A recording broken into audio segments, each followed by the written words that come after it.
Ce vœu consiste à l'amélioration de l'encadrement de l'implantation des enseignes à restauration rapide. Alors je vous avoue, mes chers collègues, j'ai cru qu'on ne débattrait jamais de ce sujet.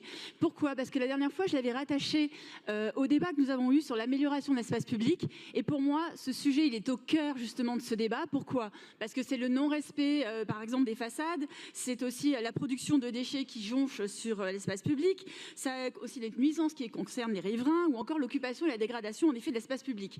Donc ce sujet, il était au cœur. Je ne comprends pas qu'il ait été détaché du débat sur l'amélioration de l'espace public. Et puis là encore, il arrive en fin de séance où tout le monde en a marre et personne n'écoute. Donc je me demande si en effet nous allons pouvoir avoir ce débat de façon sérieuse. Pourquoi? Alors heureusement, les conseillères de Paris du 12e sont assez coriaces et sont restées jusqu'à la fin. Et je voulais vous demander, en effet, notre demande dans ce vœu, elle est très facile.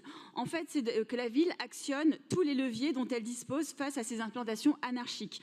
Renforcer les contrôles, faire respecter le règlement d'urbanisme, mobiliser les prérogatives, réunir les services de la ville, les bailleurs, les syndics, les copropriétés, les riverains concernés afin d'agir au plus vite et de façon efficace.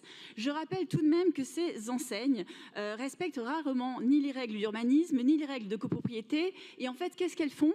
Elles misent sur la lenteur des procédures judiciaires qui, en effet, prennent souvent des années pour poursuivre leurs activités en toute impunité.